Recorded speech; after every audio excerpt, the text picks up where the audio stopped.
Anyone else watching these guys dance on KG Area 21? You are Locked On Fantasy Basketball, your daily podcast on fantasy basketball. Part of the Locked On Podcast Network, your team every day.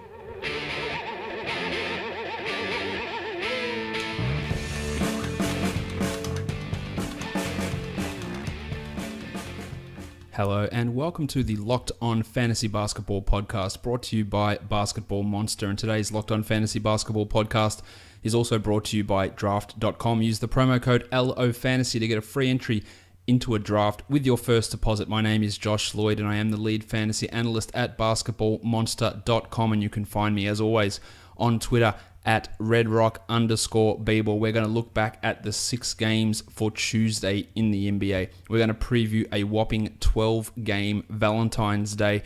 We're going to answer the question. I don't know if we're going to have time to slip in the player spotlight today, but we'll be back with that tomorrow, most likely, because we've got such a big preview for Wednesday's action. So, of course, Michael Bolton. Let's get to it.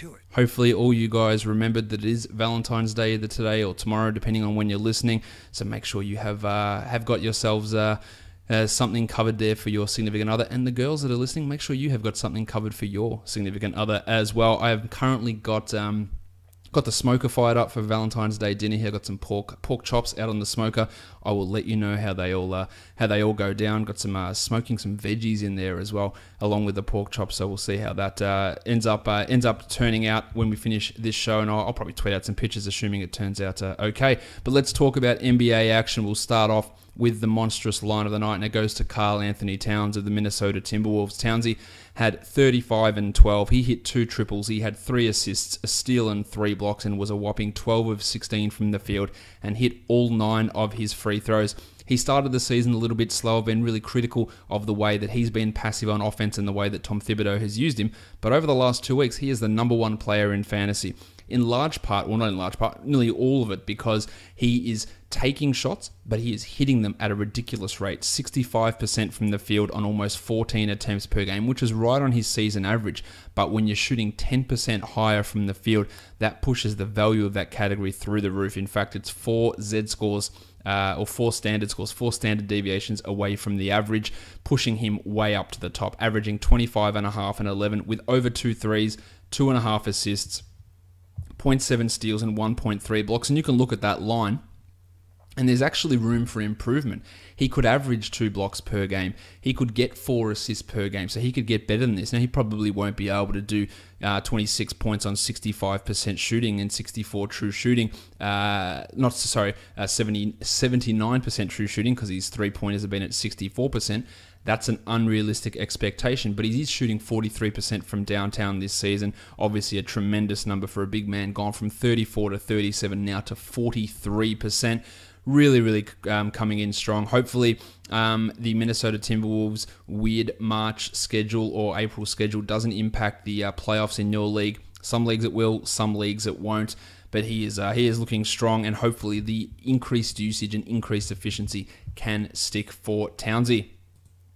The waiver wire line of the night is JJ Barea of the Dallas Mavericks. Barea started again after missing the last game. 19, 5, and 13 assists, 5 triples and a steal. And he has been really an underrated fantasy guy this year. Over the last 2 weeks, it's only 5 games, but he's a top 100 player because he's averaging over 9 assists per game and hitting 1.5 threes. The scoring's not great. It's really that value that's coming in assists from Barea. He has started the last 2 games that he's played, and he's had 22 assists in those games. In fact, 30 assists over his last 3 games. If he remains in a 28-minute role starting, we know Seth Curry's not coming back. Devin Harris is gone from this team, so there are minutes there on the wing and at point guard for Barea. He is going to have sneaky standard league value because of his ability to get those assist numbers, and getting someone who can give you 8-9 assists off the waiver wire is not an easy thing to do, and Barea is in a pretty solid position where that could be a legitimate reality for him as we move forward. We saw him he got the boosted in minutes today. Yogi Ferrell was the guy who lost playing time, and that's fair enough. I'm not a massive Ferrell fan in terms of what I think he is as a player. Barea, doing some good stuff there, and whether that continues, we don't really know at this point. but it is worth taking a look at JJ and seeing if he's on your wire, especially if you're terrible in assists, then you probably don't worry about trying to resurrect it now. But if you're in the middle of the pack, the top third of the pack, and you just want to strengthen it, I think it's a really good idea to try and add guys like that. I'm all about, when you're heading into the playoffs, concentrating your strengths, not trying to, I'm really, really bad in assists. Cool. Then you're done with assists. Don't worry about them anymore. Strengthen your strengths. So if you're the third best team in assists, get Barea. Make yourself the first best team. Lock down a category and really start to narrow the focus. That's the way I like to look at fantasy playoffs. I'm going to talk to you now about the sponsors of today's show, and that is the fine people over at Draft. Did you know that your chances of winning on Draft are 80% better than on salary cap DFS sites? That's why Draft should become your new favorite fantasy site. No more getting crushed by the pros. More than 1 million people have already downloaded Draft 2. You can play in a real-life NBA draft right now and be done in under 5 minutes and get paid out the next day. Drafts are filling every second, so you can join one whenever you want. All new players get a free entry into a real money draft when you make your first deposit, but you have to use my promo code, LOFantasy. That's right, playing a real money draft for free just by using my promo code LOFantasy. But it gets even better. Draft is so sure that you'll love it that they're even offering Locked On Fantasy Basketball listeners a money-back guarantee of up to $100. Just search for Draft in your app store or go to draft.com and come play for free right now with that promo code LO Fantasy. It is, of course, Draft Wednesday for the Locked On Podcast Network. So head across, find the Locked On specific contests, use that promo code and get yourself a free entry. It is daily fantasy. It's not salary cap based. It is snake draft based, and I am sure that you are going to love it. The young gun of the night is DeJounte Murray of the San Antonio Spurs. Murray was great in his second game back from that ankle injury, 12-6 with 2 assists, 2 steals, and 3 blocks. And you can look at those defensive numbers and go, they're unlikely to stick. But he is one of the best shot-blocking point guards that's in the NBA and one of the best rebounding point guards as well. Over the last month, he is a top 90 player, only averaging 9.8 points, but it's the other areas where he's helping you. The shooting's been good, 47% from the field. That's decent for a point guard. But it's 1.3 steals, it's half a block, it's 7.5 rebounds and 3.5 assists. I think he probably is a must-own guy in 12-team leagues. In 10s, he's more borderline because he just doesn't have that upside. He's not playing 33 minutes a night at any point with Parker and Mills both there. He's going to be that 25 to 28. He'll score 12 points some nights, 8 points some nights. You'll get consistent rebounding, good steals, and out-of-position blocks, and that's where DeJounte Murray's value comes in. I think he can be a really interesting long-term fantasy guy. The lack of three-point shooting and scoring aggression probably puts a cap at some point on his value from stopping him from being an upper echelon guy, but I think he can be a solid long-term starter and long-term top 100, top 70 type of fantasy guy. The dud of the night. Andy Wiggins, 7-3, no assists, 1 steal, 1 block, 2 of 14 from the field, 3 of 4 from the free throw line. That is just absolutely putrid from Wiggins. He is the 141st ranked player in fantasy this year, and yes, he does score almost 18 points per game, but he does very little else or nothing else that's really a positive. Yeah, he's 1.1 steals, that's a marginal positive. The blocks aren't too bad, 0.7, but these aren't groundbreaking numbers. Bad field goal percentage on high volume. Absolutely atrocious free throw percentage for a guy who was 76% in all 3 of his first 3 NBA seasons. He is down at 63% this year, so a real big negative in that area. If you're not punting free throws, it is hard to hold. In any other situation, especially if you are punting free throws, then his value does jump quite a bit. I don't think he's a guy to drop. But he is a player who is not the most fantasy-friendly guy that's out there. I don't think there's too much debate about that. Let's take the question of the day now, and it comes from Drew Champlin, who's on Twitter at Drew Champlin, and he says, would you rather hang out and drink beers with Woj or Shams? And those of you who don't know, Adrian Wojnarowski and Shams Charania, both of them who used to work at The Vertical. Woj, of course, across at ESPN, the 2 major newsbreakers across the NBA. I have spoken briefly to both of these guys before in Vegas, and by briefly, I mean, hey, how's it going? Yep, how are you? That briefly, but I have spoken to both of them. Shams, obviously, a lot younger, a lot sexier, probably taking a lot of the female attention away. So I guess that depends on how you want to view that, whether that's a good or a bad thing. I think that just through Woj's experience in the NBA, the stories he must have, if you could just loosen him, get him a bit loose, give him a couple of frothies, and seeing if anything can come out of Woj's mouth. He's got the goods over a long period, a particular set of skills that he's developed over a long career. And I think that you could, if you just get him a little bit loose, just get the shirt unbuttoned a couple of notches down, I reckon Woj might be the guy to have a couple of beers with there, but I don't think there'd be anything wrong with hanging out with Shams. All right, we are going to. That's the wrong page. Should have worked that one out beforehand. Just talking about me on the old YouTube here. Just the wrong page flick up on the screen there. Let's talk about these games now from Tuesday. The first one we're going to look at is the Miami Heat and the Toronto Raptors. Tyler Johnson played big minutes in the last game for the Heat, but he went down to 22 here because Goran Dragic wasn't in foul trouble, and that's what I think what you should be more looking to expect from Tyler. With Dwayne Wade now in the fold, he's going to lose a ton of value, and he's probably a droppable guy in standard leagues. The Iron Shoulder had 28, 2 and 4, a strong night from him, while Joshie Richardson still played 37 minutes, so not really hurting in that regard, but wasn't efficient. Still, only 10 points, but 3 rebounds, 5 assists, 1 steal, 1 block, 2 triples. That's why we love guys like Richardson, because even if they have an off shooting night or an off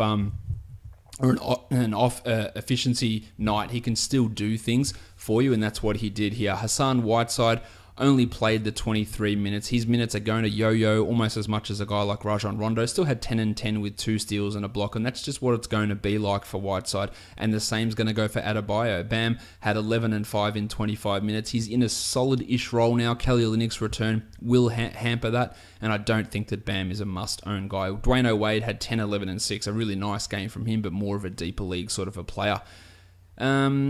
Onto the Raptors. The Raptors actually had to play in the fourth quarter here, so Kyle Lowry got some extra minutes, 22, 4 and 8 with 4 triples and 2 steals, while DeMar DeRozan had 27, 2 and 4. But Fred VanVleet and DeLon Wright, again, solid. 23 minutes for VanVleet, 10, 5 and 6 with 2 steals. His upside is limited by the minutes that he plays, but his production is enough where you can use him in 12-team leagues as a sort of stopgap sort of a player. DeLon Wright, the same, just depends on what area you need the help. 10, 1 and 2 with a steal and a block for DeLon there. While Jonas Valanciunas, 30 minutes, only 6 points, but 10 boards, a steal and a block.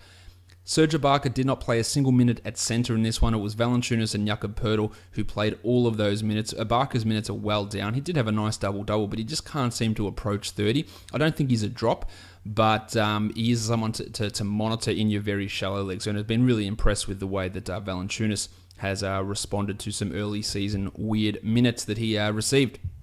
The Jedi. Hello there. OG Anunoby, he played through that ankle problem, wasn't really effective. He's not really doing anything in anyone's fantasy leagues this season. The Houston Rockets and the Minnesota Timberwolves. Jimmy Harden, 34, 6 and 13. Chrissy Paul had 13, 8 and 7 with a triple one. That's more of the same from those guys. While Ryan Anderson, still coming off the bench, but played 26 minutes and had 21 points with 6 triples. I'm not looking at this as a sign to add, and I'm not looking at it as a situation where I go, oh shit, I've got to go and stream him in. He can be an interesting guy on a low volume night like this to get some threes in, but he has just been bad the majority of this year. Capella had 14 and 12, while Mamute and PJ Tucker, who started at the 3 and the 4, and one of those guys will go to the bench when Trevor Ariza returns after the break. Mamute had 7 and 4 when PJ had 10 points with 3 triples. Eric Gordon, just the 13 points in 30 minutes. I reckon he's close. I reckon he's droppable in 10s, and he's pretty close to it in 12s. On to the Wolves. Jeff Teague.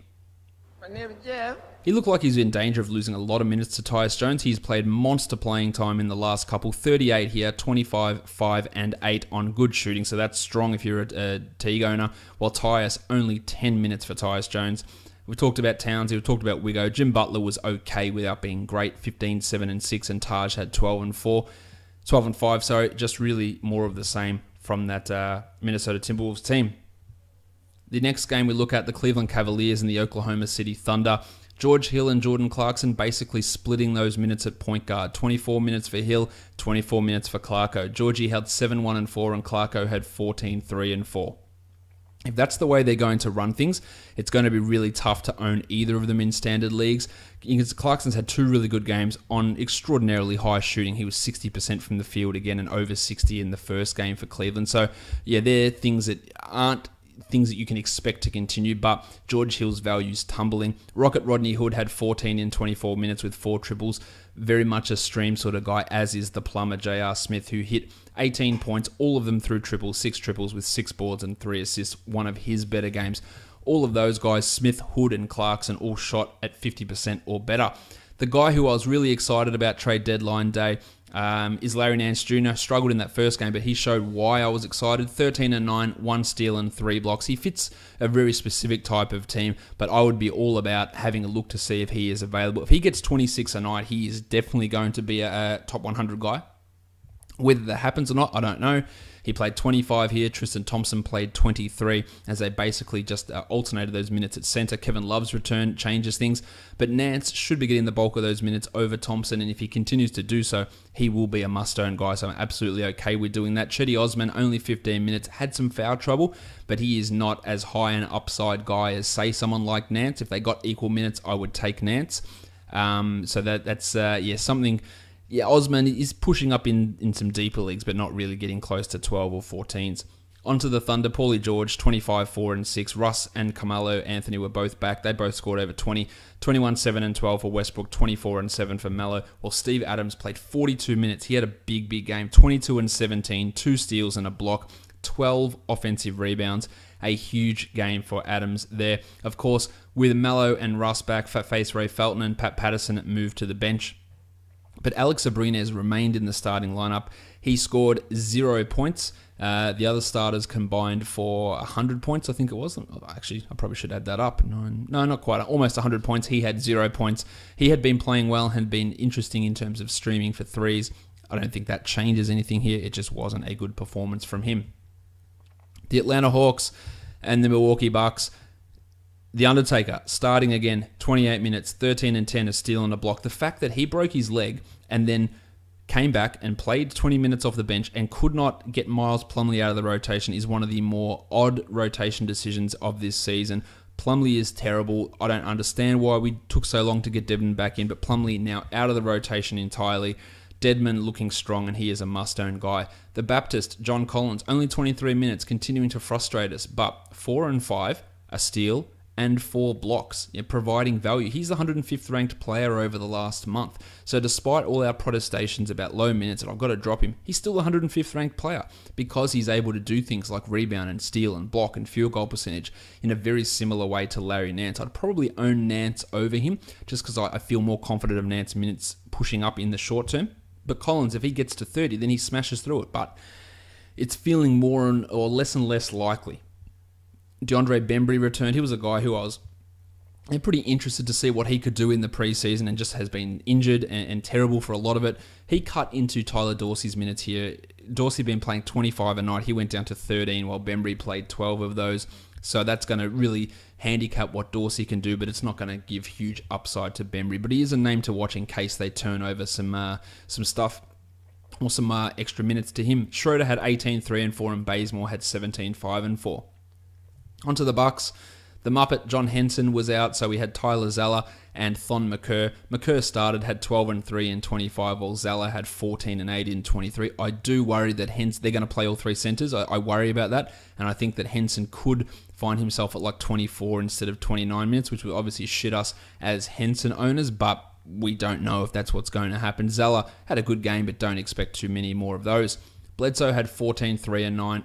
And 3 blocks, which is huge. Middleton 21 and 7 with a 1-1, and Yanni had 15 and 15 with 2 blocks. So good games from all their good players, while Tone Snell had 6 points in 31 minutes, not classifying him in the good player group. Also, quick note on Jabari Parker, 18 minutes for Jabari, 7 points. They are going to be very slow in ramping up his minutes. I wouldn't be expecting him to even get to 30 before March. And players coming back from ACL injuries, they often have real trouble with efficiency. We're seeing that from Parker at the moment. So if you're in a battle for the playoffs, holding Parker is probably not going to help you get to the playoffs. You might need to make a move and drop him. I think we're still 3 weeks away from him even pushing close to 30 minutes, given how conservative they will be in terms of his minutes. The Sacramento Kings, Dave Yeager, because Vince Carter used to play in Dallas, he decided that's a good idea to play him 27 minutes. We've seen this before. Big minutes in Charlotte, big minutes in Toronto. I think he had big minutes in Memphis as well. Really a odd way to run a basketball team, but what do I know? 8, 4, and 7 for Vince with 3 steals. There is, I guess the best thing I can say for the Kings at the moment, there's no change to the rotation or the lineup at the moment. Everything is identical every single game, and that involves playing all of their veterans. Zebo had 22 and 7, Zedbo, 26 minutes for Zach Randolph. Yeah, he's okay as a 12-team league guy. Bogdan Bogdanovic had 19, 5 and 4, and De'Aaron Fox had 11, 4 and 7. Willie Cauley-Stein, he can be better. 10 and 4 with 2 blocks there, while Bud Hield, another under 20-minute game, 8 points. Dave Yeager does not rate him. That's one thing I agree with Dave Yeager on. I still think they need to be giving Bud more than 17 minutes, but I don't think that he is a quality NBA starter, and it appears like the Kings don't believe that either. On to the Mavericks. Dwight Powell moved to the bench, but his production was fine. 18, 6, and 5. He is a strong guy to own in 12-team leagues, while the Pencil had 18 and 5, and Dirk had 12 and 6.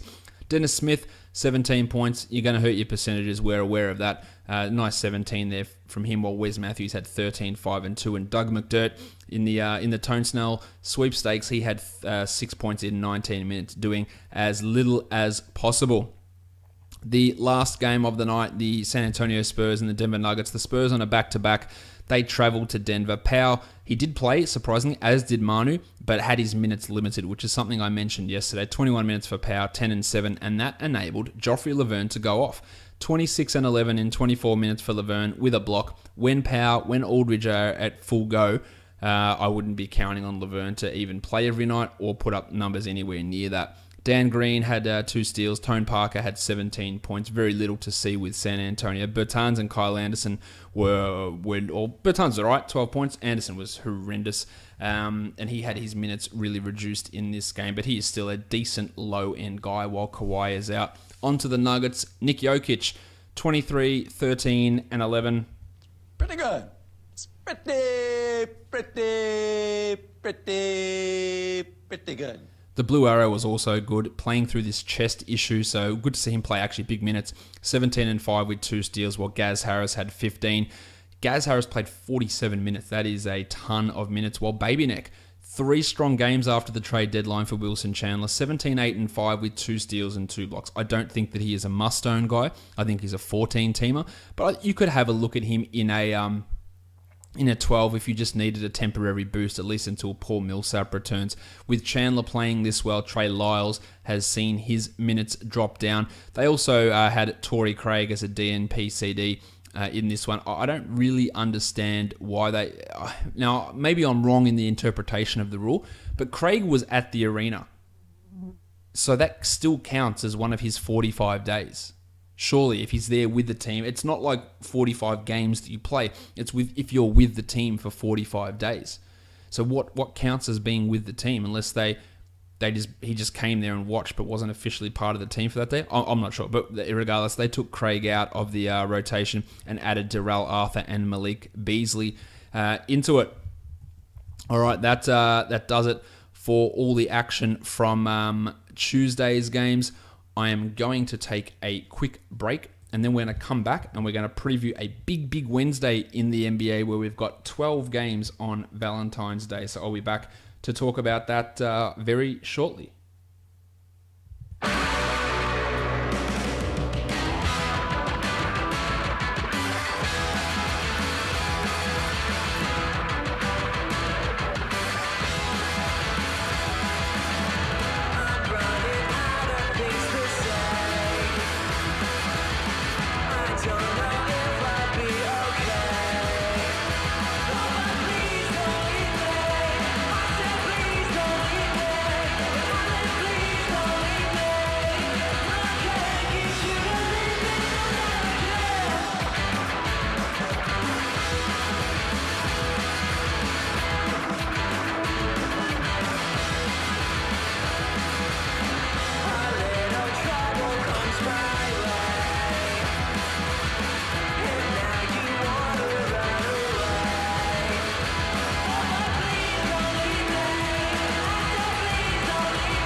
All right, because the show is quite a long one today, I'm going to skip the player spotlight. We'll have that return for tomorrow's show. We'll go straight into the perfect DFS lineup.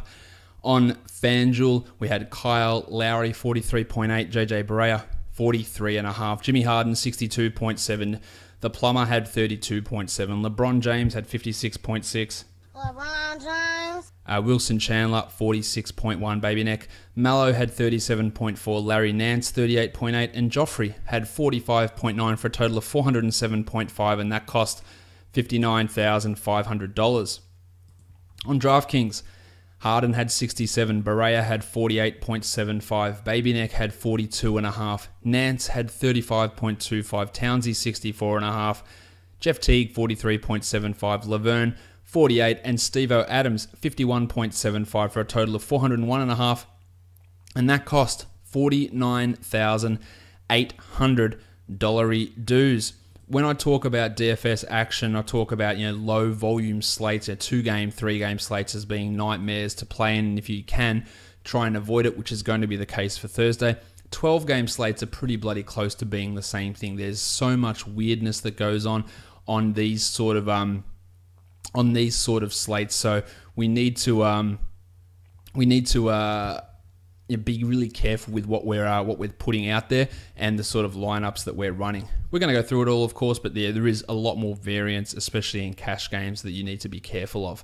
The first game of the night, the Miami Heat and the Philadelphia 76ers. The Sixers are favored by 7, and the total is 201.5. Justin Anderson is dealing with a sprained ankle. If he is out, it just means more minutes for Timothé Luwawu-Cabarrot, and maybe Marco Bellinelli makes his Sixers debut. Overall, this is not a game that looks great for DFS purposes. You've got your big name guys there, of course, but overall, it's not something where there's heaps of value standing out. At point guard, we've got the Iron Shoulder at 7,000. He had a good game today against Toronto, but I'm not so certain that I want to be using him at that price against this opponent. Tyler Johnson, no chance of using him at all. While Timothy John McConnell at 5,200 destroyed the Knicks. The Heat point guard defense is a little bit of a different scenario than going up against what Miami can do, so I don't think that using McConnell at that sort of a price is prudent. At shooting guard, JJ Redick at 5,000. I think there's limited upside with Redick, but I don't mind that value for cash. I think he can come in at 25 or 26 pretty comfortably. Dwayne O'Wade at 47 had a nice performance today on a back-to-back. There's probably a chance that he actually sits this one. We haven't heard anything at this point, but I wouldn't be looking too interested in him. If he is out, then Tyler Johnson does get a little bit of a boost. The Duke at 3,700, Wayne Ellington, he's always just a GPP sort of guy, I believe. At small forward, Bob Cubs at 56, hasn't really been cracking through that value all that often, but I do think that he is an interesting tournament sort of a guy, but that's it. Justice Winslow, no. Joshy Richardson at 6,700 is probably just probably a little bit high, so I'd probably leave that one to myself. At power forward, Jimmy Johnson at 4,300. I think you have to consider that for tournaments. You definitely have to put it in your player pool there. Šarić at 6,700. Nice that the salary has come down for Dario, but the matchup's not great. And I just think that's probably a bit too high for Dario on FanDuel. While Benny Simmons at 8,900. No problem using Simmons almost every night that he's out there. As long as his salary doesn't push above 9, I think he's fine at that price. At centre, Hassan Whiteside at 7,600. He's just up and down. It's really tough to know what you're going to get from him on a nightly basis. Embiid might be a decent matchup, but we know that Embiid can stretch out to 3, so that could be a real problem. So I wouldn't be interested in Whiteside in cash. I'd look at him more as a tournament guy, whereas Embiid at 10.2, I think that's, again, more GPP than cash just because of that above $10,000 price tag. Let's have a look at the DraftKings situation here. I like Šarić a lot more over there, 6,200 for Dario, and Bob Cove at 5,200 is definitely an interesting GPP guy. Same as Jim Johnson at 46. Simmons at 8,000, I like for cash. Embiid at 9,700, also a pretty good cash option on DraftKings. Let's go on to the next game now. We've got the Charlotte Hornets and the Orlando Magic. Dwight Howard goes back to Orlando. The Hornets are favored by 5, and the total is 213 points here. At point guard, Kemba Walker's at 8,600. It's awesome when point guards go up against Orlando. This shouldn't really be any different. So I like Kemba for cash, and I like him for tournaments, or DJ Augustin and Shelvin Mack. 5,400 for DJ, and then where's, if I can't even find Shelvin's name. Oh, there he is. Shelvin's at 4,800. Only tournaments for both of those guys, but I think for DJ, I'd feel a little bit more comfortable just because he, at this point, is the starting point guard. Evan Fournier at 6,700. That's a fade to me against a tough shooting guard matchup with Nick Batum. And as for Batum at 6,200, I actually think this is a strong spot for him. He was pretty piss poor in his last couple of games, but this has got 35 and up written all over it for Batum. At small forward, we've got Kid Gilchrist at 4,000. You don't want anything to do with that. Jez Lamb, no. John Simmons, no. But then it's a me Mario Hezonja, 6,200. No As Gordon, no Nick Vucevic. 6,200 for Mario. I'm in on that. He's putting up strong numbers nearly every time he's out there. The matchup's not an overly challenging one for him. Totally fine to use Mario. Ken Birch at 4,400. No Vooch. He played more minutes than Biyombo and has in the last couple of games. He is a tournament upside sort of a player who has got a really strong matchup for him here. Centers going up against the Magic have put up, against the Hornets have put up some pretty sizable totals. I think at 4,400, Birch is a tournament guy. I wouldn't be wanting to use him in cash though. Marv Williams, Frank the Tank, no. For none of those guys. Dwight Howard, 8,300. I think 8,300 for Dwight is not a bad cash play. I'd feel okay about using him there. Bismack Biyombo and Cody Zeller I'd have no interest in whatsoever. On DraftKings, Ken Birch at 36 again, in a really, really strong spot here. While DJ Augustin at 5,000 is an interesting tournament guy also. I love Kemba, I love Dwight. They're both solid cash plays over there. While Batum at 62, probably just a touch high on DraftKings, but there is some tournament upside in what Batum can do in this matchup. The next game we look at, the Atlanta Hawks and the Detroit Pistons. The Hawks just beat the Pistons not that long ago. The Pistons are favored by 8.5, and the total is 211.5 points. At point guard, Dennis Schroeder's at 7,400. I feel good about Schroeder here. Fine for cash, tournament upside. He's the only guy who's putting up or getting big minutes on this team on a regular basis. The rest of the point guards, you got Delaney, Isaiah Taylor, Jameer Nelson, Langston Galloway, Ish Smith. I don't want anything to do with any of those point guards. At shooting guard, Kent Bazemore at 56. Strong game from Kent today. Fine at 56. Cash and tournaments, totally fine with using him. Well, Luke Kennard, just can't rely upon him to get enough minutes. At small forward, the artist formerly known as Taurean Prince. He's at 4,000. Played 30 minutes today, so that's a good sign, but didn't produce the goods. But at 4,000, you have to look at him as a tournament guy. I think you have to consider him there. While Reggie Bullock at 47. Love what Bullock can do. He just does so little in many other categories that 4,700 is not an easy number for him to get past in terms of value. While Stan Johnson, his value has been suppressed by the arrival of Jim Ennis. Not using Ennis though. At power forward, the Baptist at 5,100, just an upside tournament guy. Actually dropped 27 today and exceeded his value. So he's an interesting tournament guy. Ursan's at 46, and I like him as he's a decent tournament guy. I would almost say cash if I just didn't have the fear that he'd played 19 minutes, but he has some value there, Ilyasova.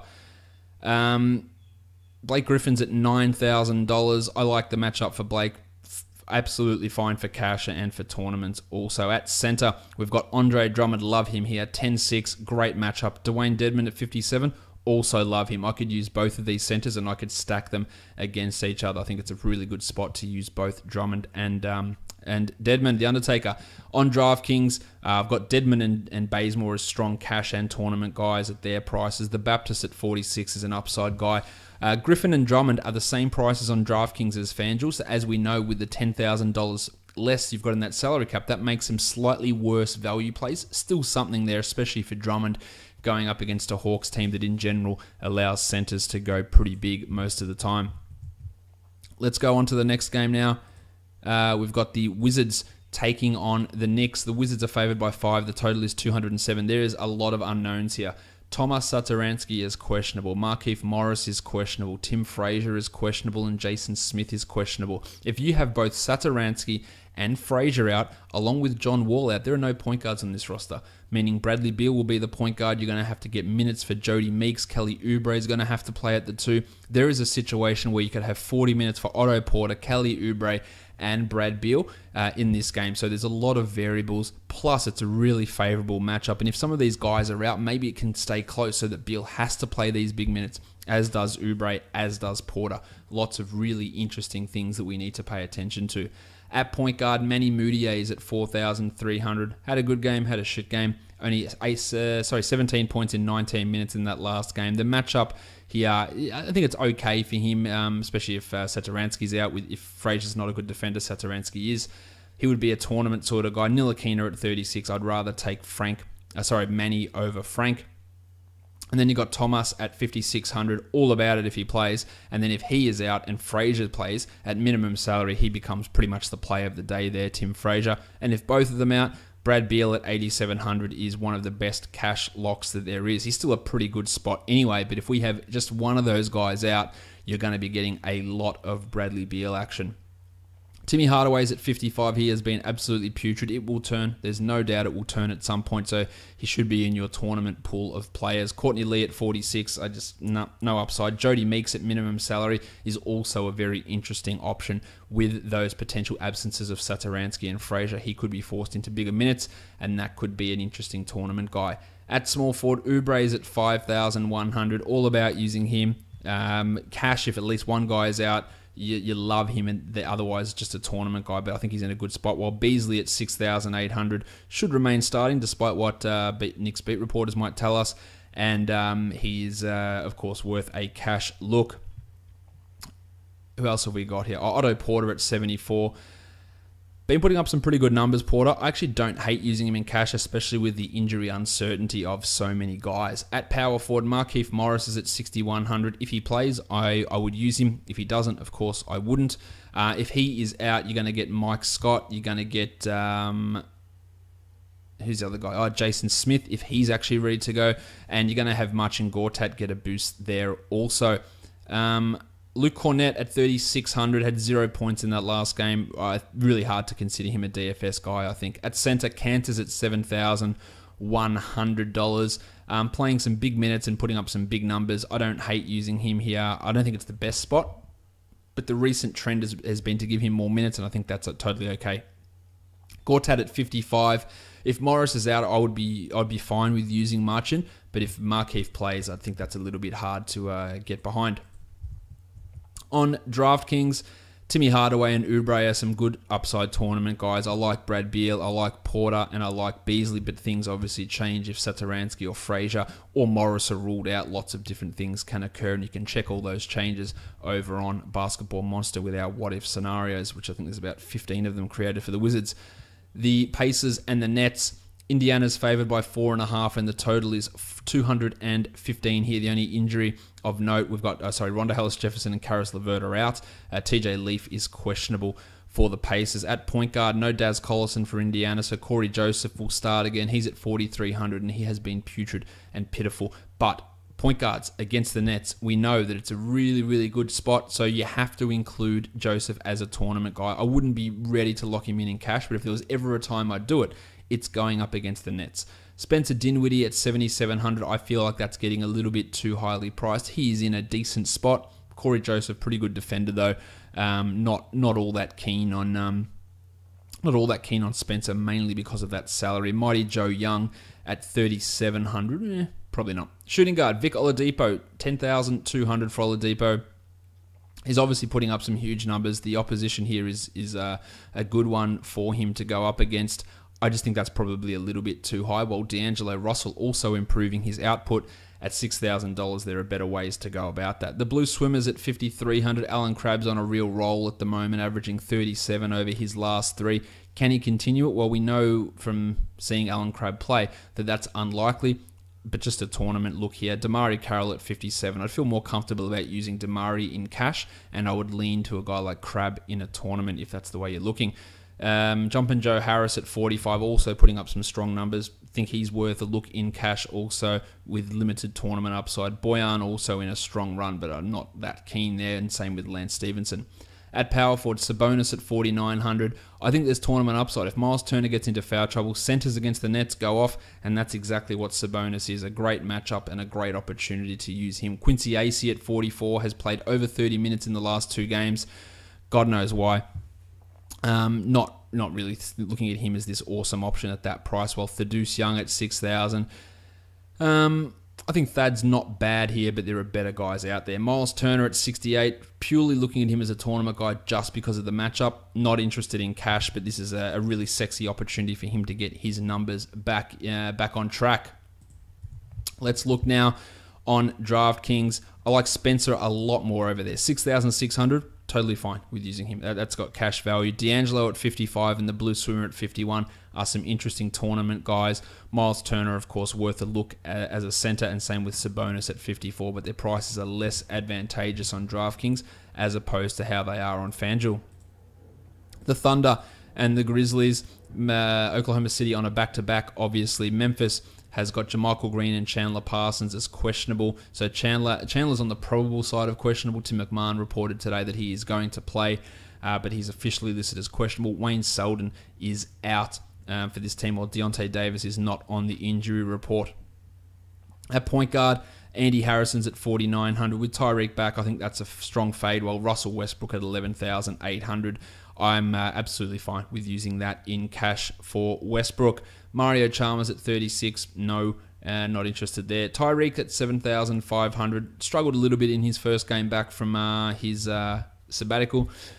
7,500 is probably just a little bit too high for me to get interested in.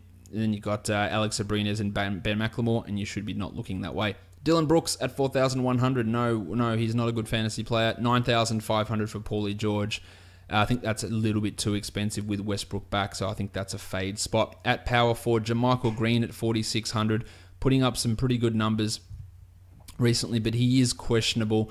At 4,600, he'd only be a tournament guy, but if he is out, it's where it opens up, and then you look at Jarrell Martin at 3,600, and you have a lot of shares of Jarrell Martin if JaMychal Green happens to miss this game. At center, you've got Steve-O Adams at 6,800, has struggled against Gasol in the past, and Gasol similarly it's a tough matchup for him against Adams. He's played pretty well against Steve-O. I think they're both fade targets here, just given the matchup against each other. On DraftKings, love Westbrook at 11,300. George is way too high, I believe. Gasol at 7,500 has an increase in value there, just because that salary is lower. I could consider using him. Tyreek, Steve Adams, not really feeling too much good about them, just given the matchup difficulties. The next game we look at, the Los Angeles Lakers and the New Orleans Pelicans. The Pelicans are favored by 5, and the total is a big 227.5 points. DeAndre Liggins is questionable after suffering a thigh contusion. He shouldn't be in the rotation anyway, so that's not going to have any real impact. At point guard, Rajon Rondo is at 6,300. I've got no idea what Rondo we're going to get. I know that I don't want to ever spend $6,300 on Rondo, so I'll leave that alone. While Isaiah Thomas at 6,700 is going to remain off the bench, but I do think that that's still a pretty decent spot to use Isaiah there. No Lonzo Ball, he won't be back until after the All-Star break. At shooting guard, KCP's at 5,500, always tournaments for him. While Drew Holiday, 7,900 for Drew. Had 50 in his last game, but I think that's probably just pushing it a little bit too high there for Holiday. I would be a little bit hesitant. While Josh the Hitman Hart at 6,000, that's way too high. At small forward, who actually will be starting at point guard, Brandon Ingram, 6,500. No worries at all about using Ingram at that salary. I think that's fine. While Etuan Moore was just terrible. 14 points in 14 minutes in his last game. 4,300. Just very little upside for Morey. At power forward, Nick Mirotic, 7,500. Love the matchup. Love Mirotic here. I don't care if he starts or comes off the bench. All about him here. While the future MVP, Kyle Kuzma's at 6,900. That's probably just a little bit too high. And Sheck Diallo at 3,800. Been providing nice numbers, but not really any breakout potential, so no real tournament upside there. At center, I love Julius Randle here at 7,000. He's getting a lot of minutes. He's producing well. The matchup might be considered a little bit tough with Davis, but I think that Randle can still put up some pretty good numbers at that sort of a price, while Brookie Lopez at 5,600. I think Lopez at 56 is a tournament guy. Not super strong. Well, Tone Davis at 11,800. Love this for Tone. All about using Big Davis. Emeka Okafor, if he starts, I'm not really all that interested at 3,600. I think his upside is pretty limited. On DraftKings, a lot of guys I like. Randall, Mirotic, Thomas, and the future MVP have all got GPP and cash game upside, as does Tone Davis, of course. Let's have a look now to the next game.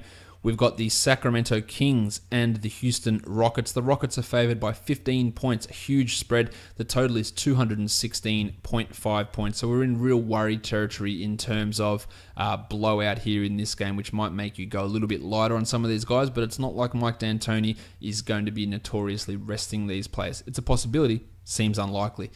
At point guard, we have got Chris Paul, 9,600. Love the matchup for Paul. Absolutely fine using it. I don't think he's going to come out and play 27 minutes. He'll still get his 32, 33 and could easily rack up 50 against this Kings team, while De'Aaron Fox at 6,000. Probably the matchup you fade him, I think.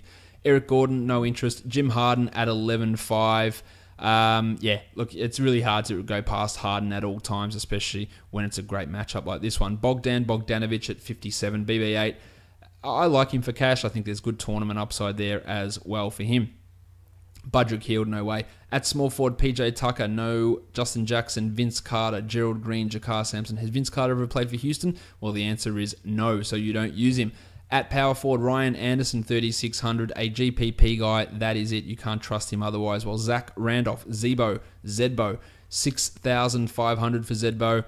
Just probably $500 too high, so that's a fade from me. At center, we've got Cauley Stein at 7,000. I don't hate the matchup for Will. I think he's priced a little bit too high on FanDuel, while Capella at 85 is definitely too highly priced, and I won't be really interested in using him at that elevated salary. On DraftKings, I like Harden and Bogdan for cash. Bogdan at 54 is in a good spot, while Zedbo at 59 and Cauley Stein at 6,000. You could probably turn to those guys for cash, but they are more tournament guys, but nothing wrong with using them in cash. Chris Paul and Capella. Capella's in a better price spot on DraftKings, so he does enter more into your discussions. Let's go on to the next game. We have got the LA Clippers and the Boston Celtics, the Doc Rivers Bowl. The Celtics are favored by 5, and the total is 209 points in this game. Point guards, we've got Austin Rivers at 5,200, inexplicably playing the most minutes of all their guards when he is probably the worst of the lot. But at 5,200, given the way he's being fed the ball, I think he's actually fine to use in cash. Kyrie's at 8,000, and that's a big dip in Kyrie's price because he hasn't been producing at that level. He is a GPP guy rather than cash.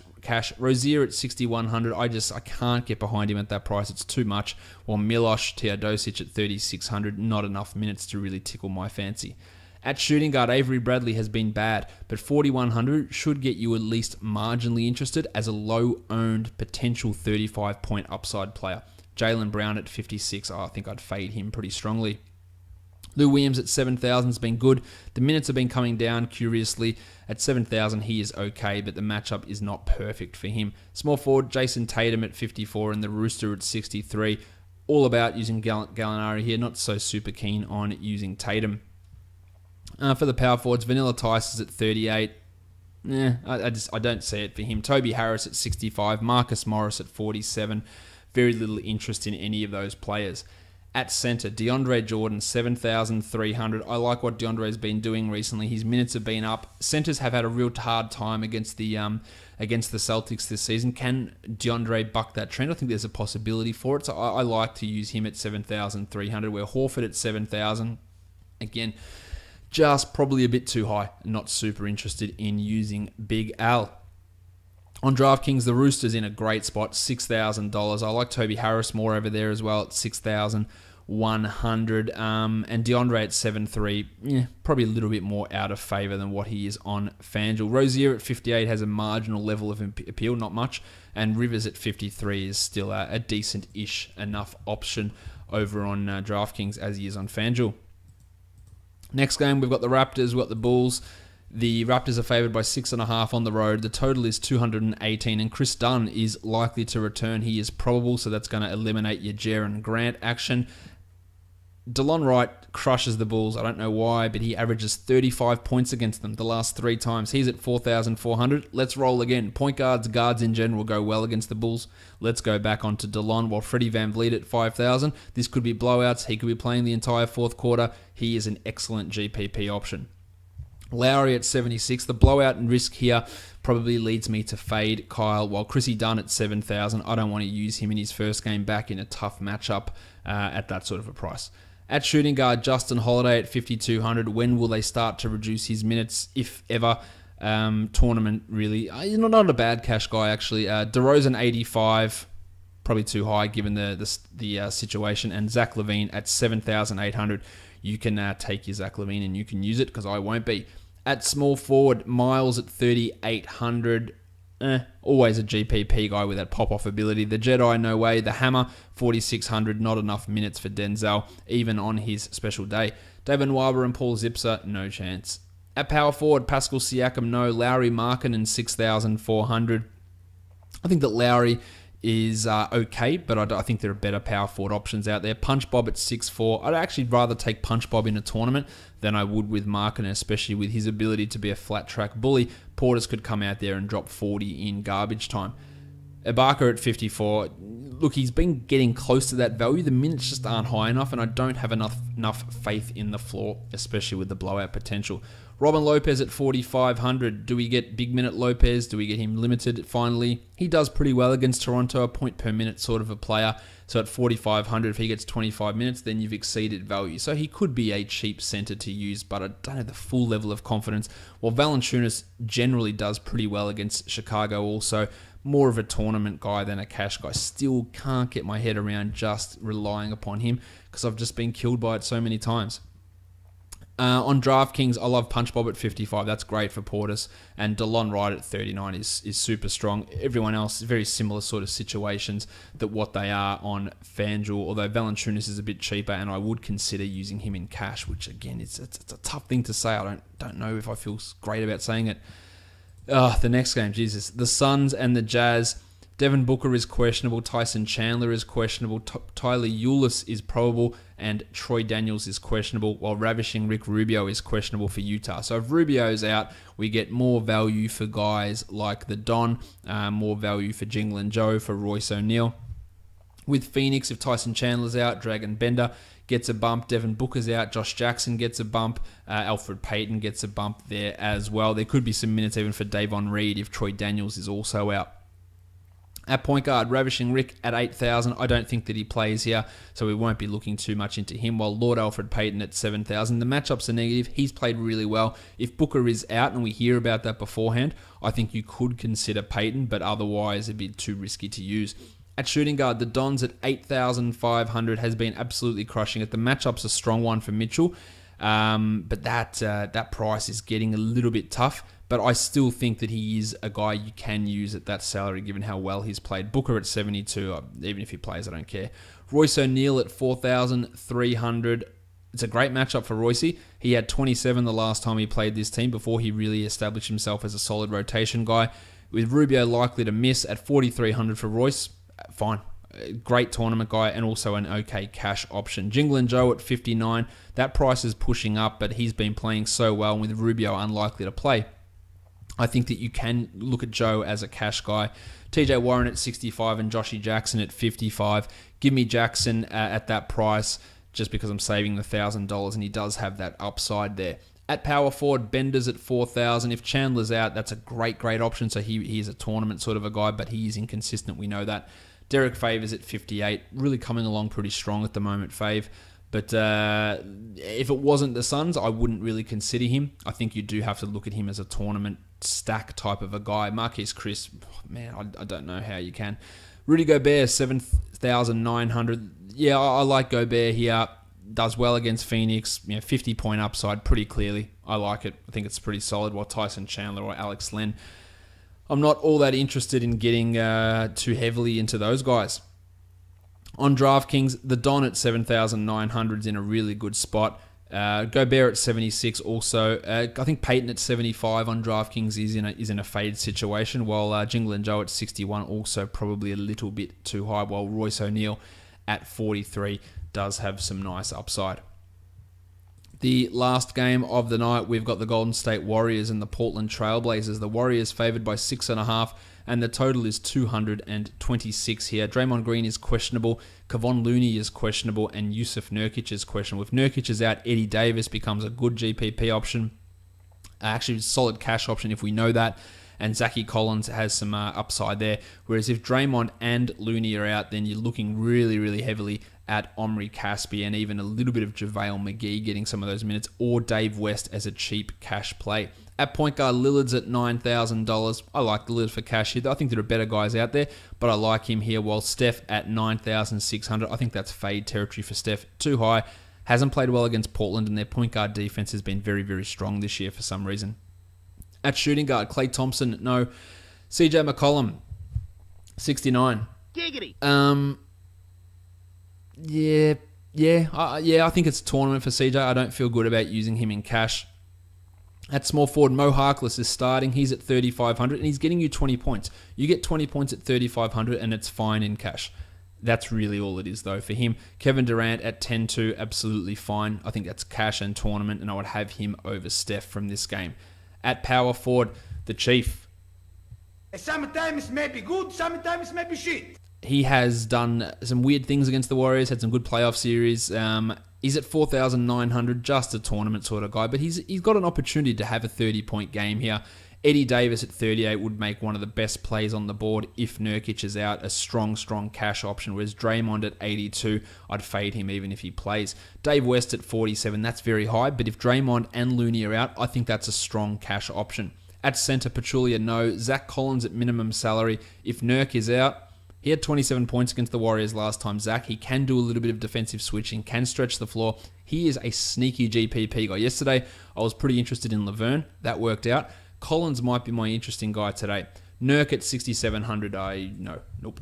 DraftKings, Durant and Lillard, both really good for cash and for tournaments, and the same sort of stuff applies for guys like Zachy Collins and Eddie Davis.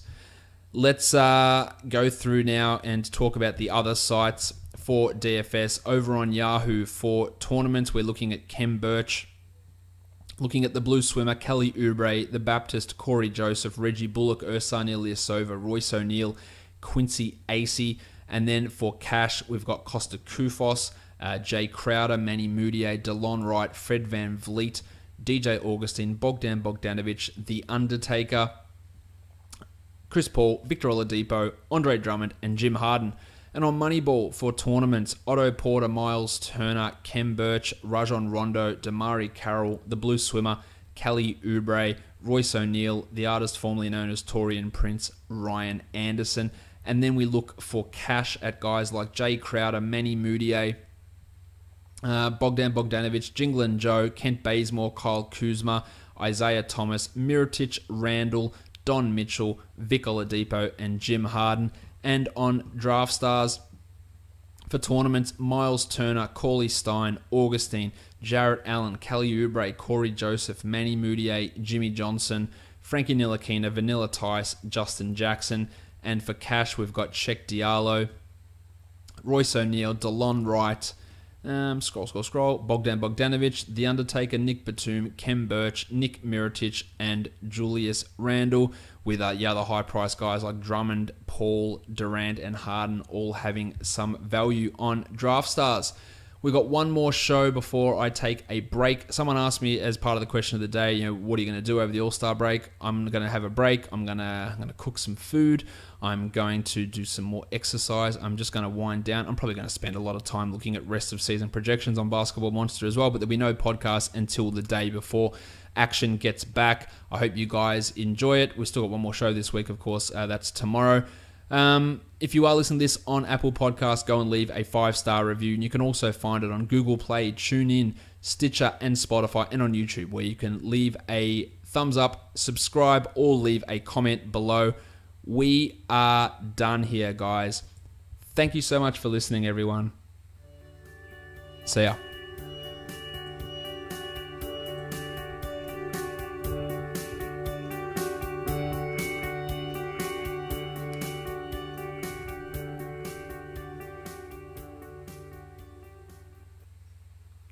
Wes Owundu.